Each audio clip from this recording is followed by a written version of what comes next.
All right, looks like we have some people joining the session now. So I think I'm gonna just dive right in. So hey everyone, it's me again. I don't know if you've already seen me in some of the other sessions at Dev Days, but I am back. If you hadn't seen me before, so my name is Ben Wong. I'm the Senior Principal Product Manager for Sky Developer and the Blackbaud Marketplace.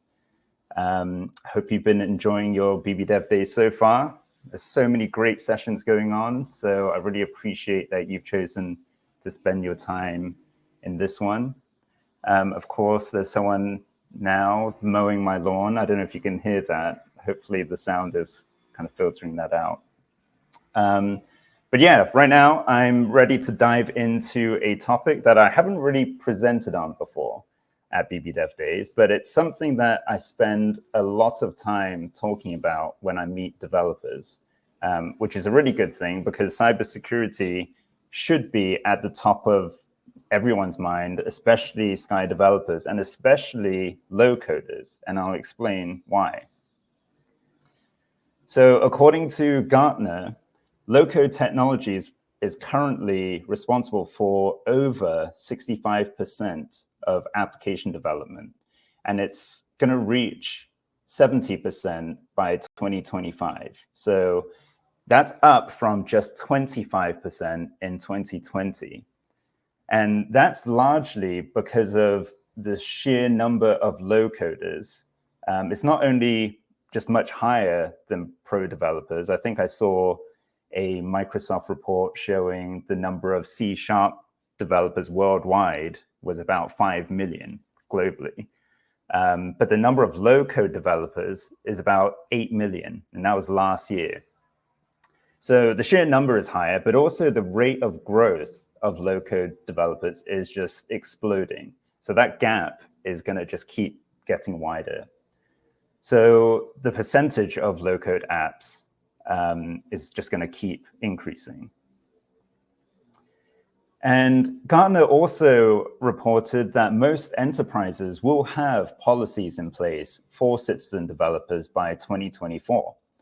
And because the exponential growth of low-code developers, it means that there's some urgency in creating these policies to ensure that these developers don't pose a threat to your data security.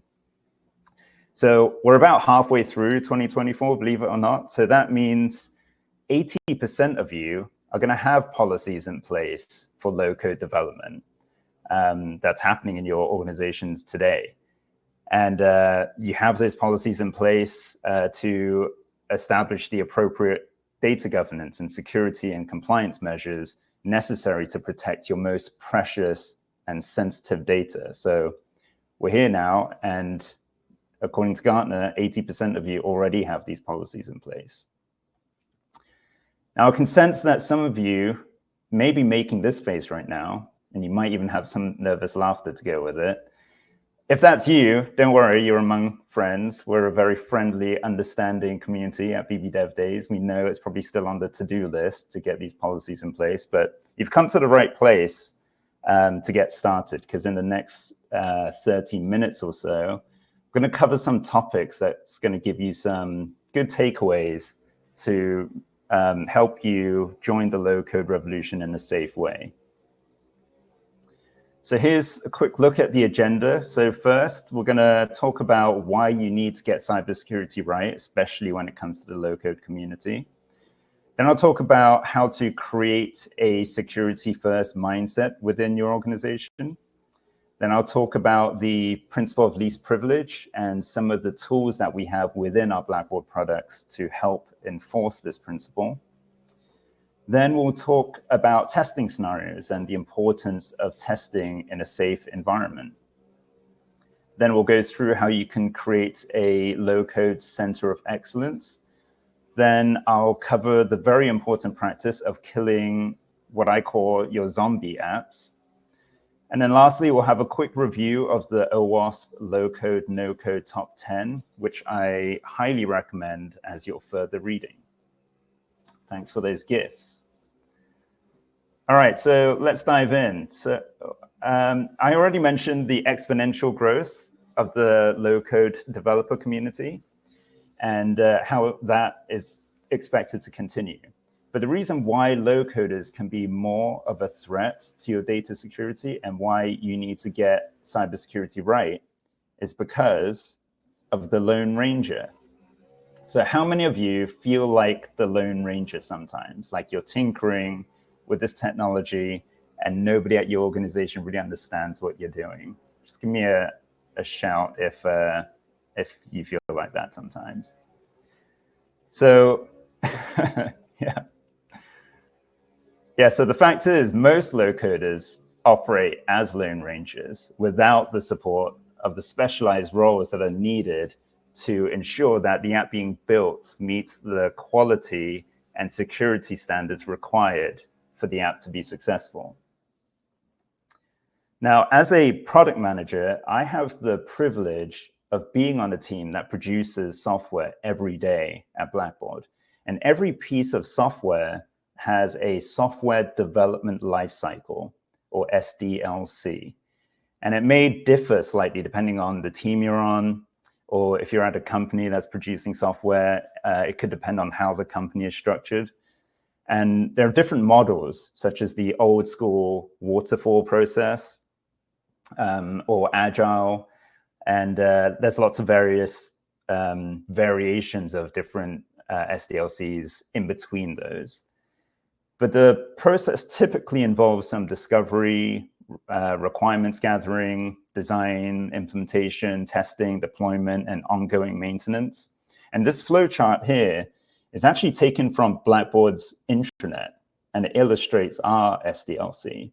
And the reason why we have this is to ensure that we're delivering software that is consistently of high quality and always goes through the security checks and approvals. And throughout this whole process, I typically collaborate with some very specialized roles, such as software architects, a number of different engineers, UX designers, business analysts, app security experts, and other stakeholders around the company. And we have these roles involved because it increases the chance of success. And even then, even with all those people, success and 100% security is just not possible to guarantee. We can only take the necessary measures to increase our chance of success. So that's what the SDLC looks like at a software company. And this is what the SDLC looks like for the average low coder. It's called winging it. And I'm not trying to disrespect any of the low coders out there.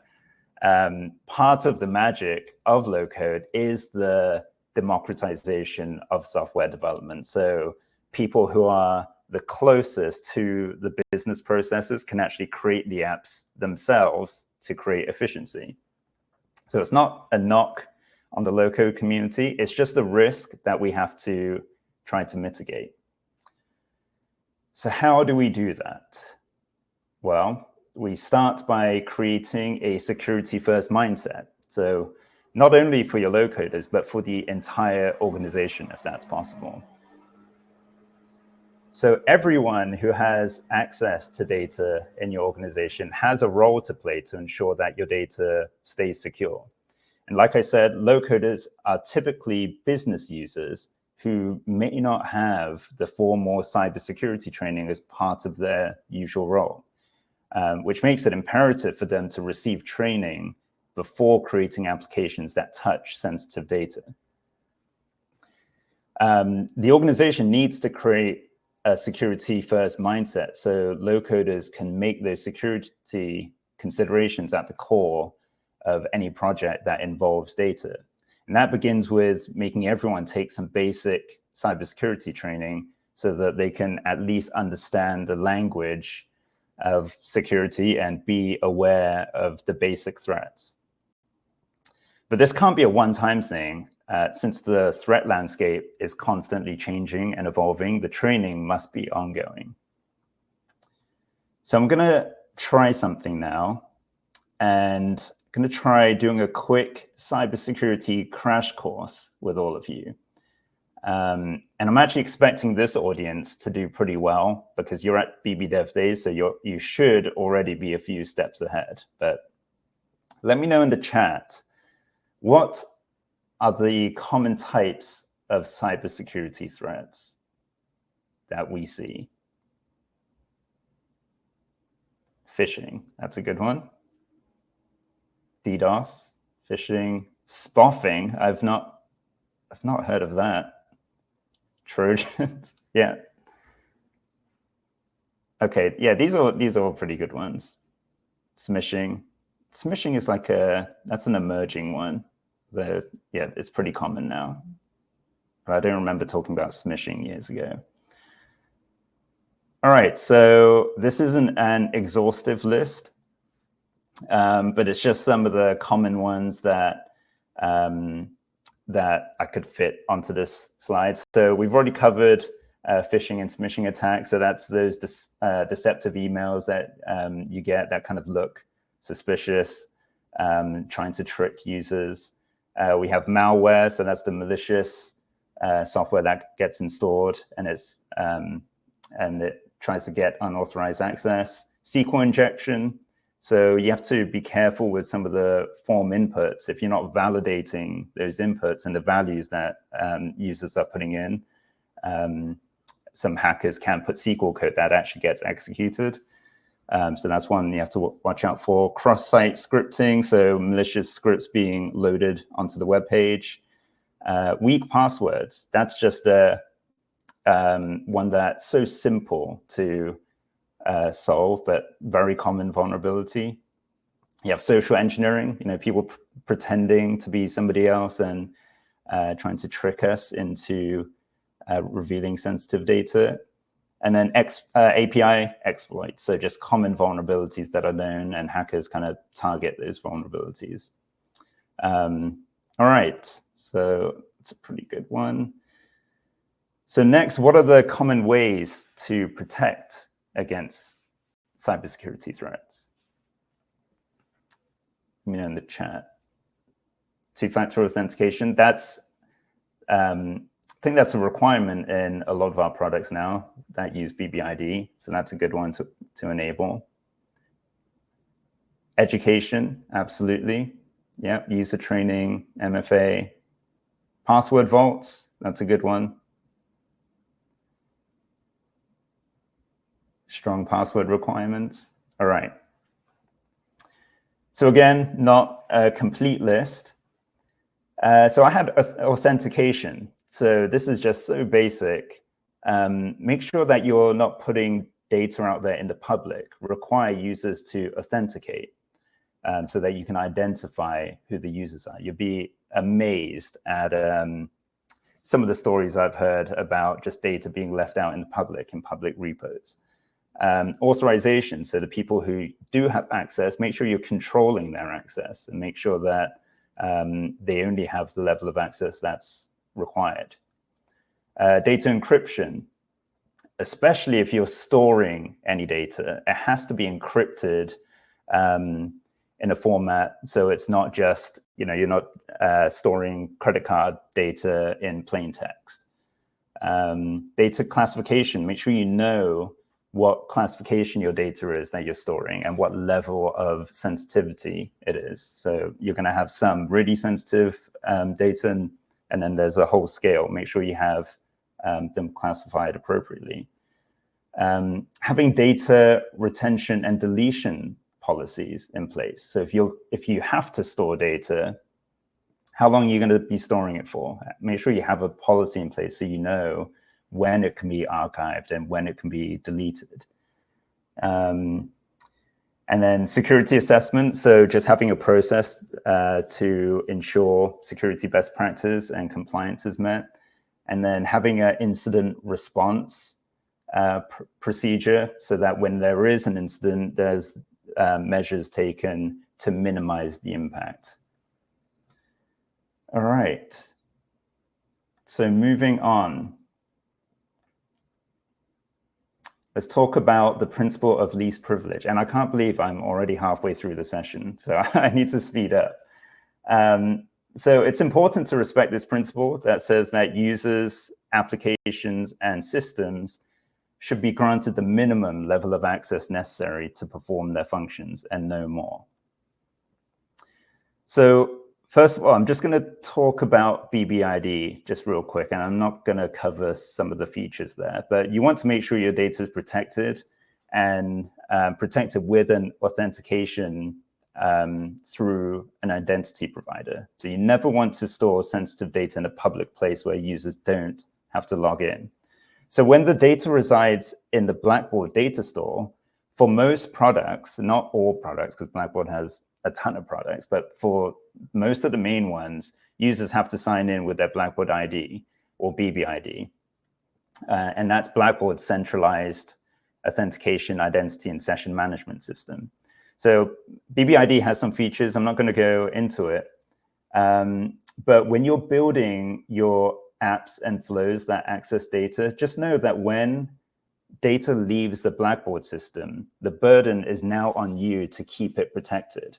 So I do strongly encourage that low coders not extract the data and store outside the Blackbaud system without all the relevant security measures in place, because it's very likely that the data won't have the same level of protection that the Blackbaud infrastructure provides. And as we're well aware, Blackbaud had the security incident about 4 years ago, and we're still dealing with the repercussions now.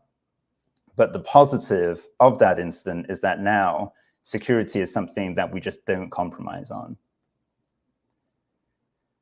So let's talk about managing access via security. So when you add a new BBID user to the product, you can manage their access within the security section within sEdgeNXT. So the principle of least privilege means giving those users the minimum level of required access.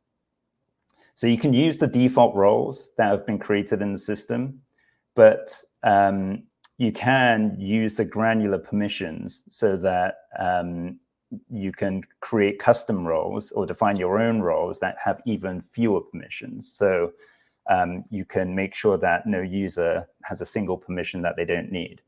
Now, I know some of you in here, at least some of you, are going to be guilty of taking the convenient path and making everyone an admin. And I know why you do it. You do it so that you don't get bothered later if they need more access. It is more convenient, but when you do that, just know that you're not giving the data the care and respect that it deserves. And the last point here is something I need to stress. So Sky applications, including the Microsoft Power Platform app and all the associated connectors, those are authorized in the context of the consenting user's permissions. So this means that when the BBID user sees that OAuth authorization consent screen, the user is saying that, in this case, the Microsoft Power Platform can access the same data and functionality that they can access in the product. It actually says it on the form, but some people may never read that, even though they see this form over and over again. So if you give your users admin access, they can authorize an app to have admin access too, even when it doesn't need it. So that's known as over-elevation of access, which is a common security vulnerability. So Sky apps do have the ability to limit the scope of access to data. So this means that an app can be created with limited read-only scopes. And that will only allow the app to read data and not perform any changes like writing or deleting data. So in that scenario, even if an admin user is authorizing an app with a limited scope, the app will only be able to operate with that limited scope. So this is the best practice if you're creating your own app and you're not using the Microsoft Power Platform app that's on the marketplace. But for the most part, apps just shouldn't need full access unless it's an integration platform that's designed to work with multiple products. Now, you can see the scope that's set on the app in the Blackbaud marketplace. It's all visible there, so customers can see what the scope is set to. And every customer should question the app publisher if it's set to full access. And you should ask them to justify why they need that. All right, next, let's talk about the service principal user. This is my friendly AI-generated service principal. I had to tell ChatGPT to make it more friendly, so it gave it a smiley face. So a way to combat over elevation of access is to follow the principle of least privilege, and you can do or create a service principal user account. So this is when you create a user account that's used specifically to authorize an application. And you can name that user account appropriately so that if you have access to an audit trail history, you can see the service principal's username made the change, and therefore you can attribute those changes to the app. So having a dedicated user account means that you can create a specific role and then assign the granular permissions that it needs, and no more, no other permissions that it doesn't need. All right, so next, test in a safe environment. So a benefit of low-code development is that it can be incredibly fast. It is feasible that someone can have an idea for an app or a flow and have it created and used in the same day. But unless it's been thoroughly tested, it can have unexpected results. So there are bugs that can appear in code, runaway loops that can have unwanted changes that's being made to your database at scale. So that could be completely disastrous if it's messing with your real production data.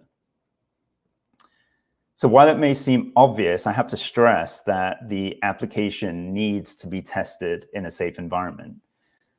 Even fully trained professional developers make mistakes, which is why there's a whole process to release code into production. It goes through a release pipeline, there's code reviews from other developers, as well as automated tests to ensure the code is valid and it runs as expected. So in an ideal world, customers will have a separate environment that they can use for testing apps before they move the app to production.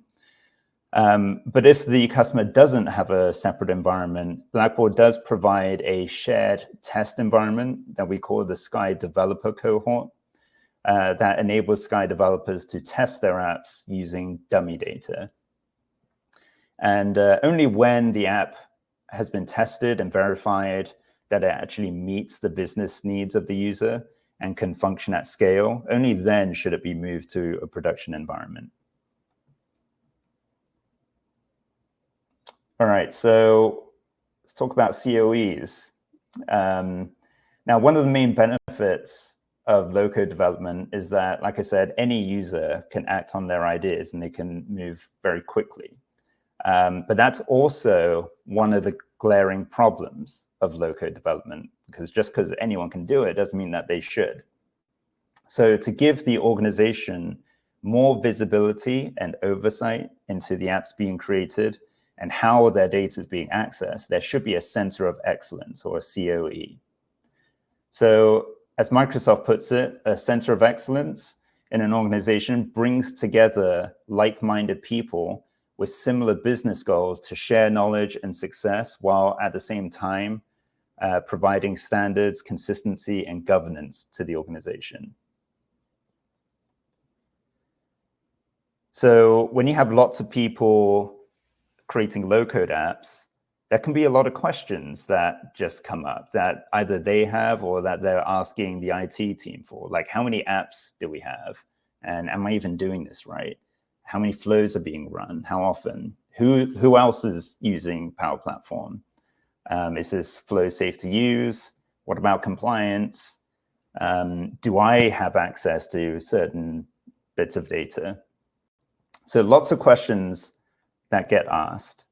And the idea of the COE is to bring those people together so that everyone can help learn the tools and the best practices and discuss some of those questions. So the COE should definitely include members from IT or the cybersecurity teams, if you have them, because they're the ones who are going to be responsible for the organization's technical infrastructure and data governance policies. So they can improve the use of systems and then monitor how data is being transported and stored. The COE can also be used in the testing phase. So if you have multiple people testing out new flows. You can give suggestions to each other just to make sure that it's ready for prime time. Now, Microsoft does provide a COE starter kit, which is a pretty advanced tool set that integrates with the Power Platform tools. It provides some built-in dashboards that show the usage of different apps and the data being accessed. And it even has tools tailored for each persona. So you can have a view for admins, makers, and users. They each have their own tool set. Now, I admit this isn't something that I've personally set up, but I thought I should mention it as a resource that's available. So I'd love to hear if anyone has experience with it. But you can still create a COE without it.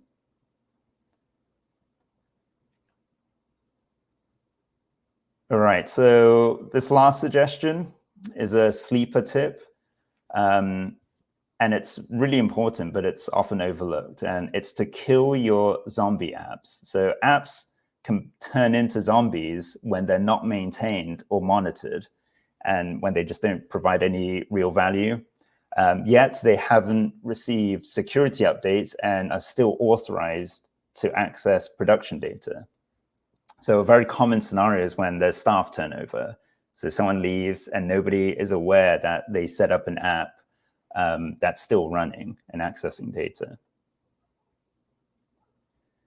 So the growth of low-code apps means that there's risk of sprawl, because as with most things, not every app created is going to be a hit. In fact, creating an app that becomes widely adopted and provides long-term value is something that's it's actually really hard to do. It's rare that it's going to be successful, even if you have all the resources available.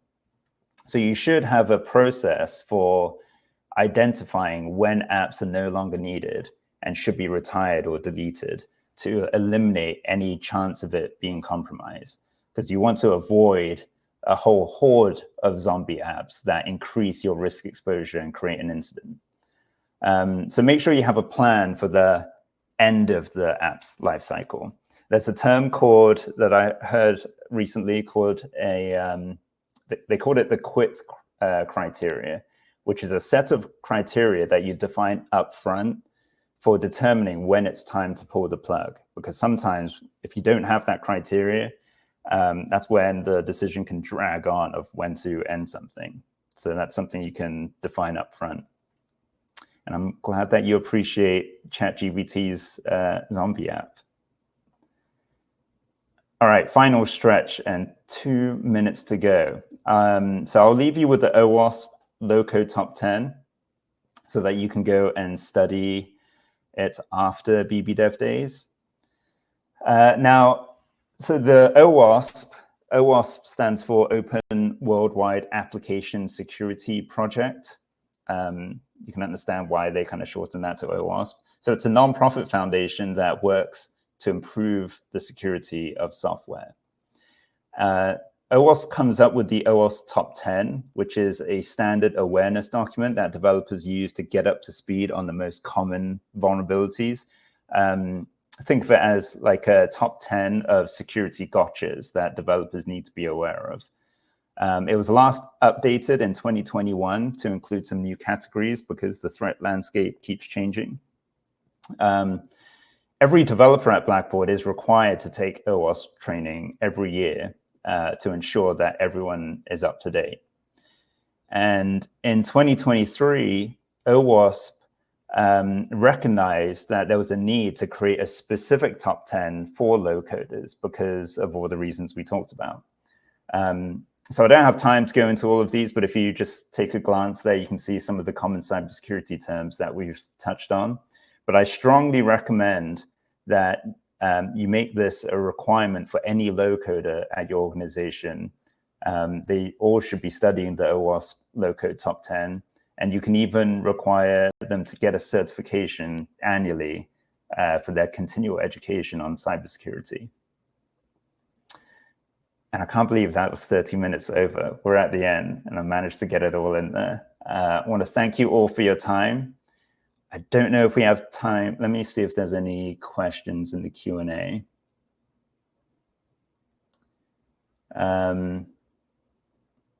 So how do I share this? So the question, can you all see the question? So do you have recommendations on what kind of security settings someone like a CEO, CDO should have so that they can have full access to make executive decisions about a product while not running the risk of accidentally affecting data due to them not using it on a day-to-day basis? I would be very surprised if the CEO or CDO has direct access into the system. I would think that you'd have an administrator creating the report and giving them the information that they need to make those decisions. So I would say the recommendation is, again, respecting the principle of least privilege. They probably don't need the access because they're not going to be entering data or deleting it. They just need the high-level information to make decisions. So my recommendation would be they don't need access, and that's going to be the most secure. All right, well, that's all we have time for. I know I'm over. So if you do have questions, I think my email is on that slide if you can still see it. Thank you for joining.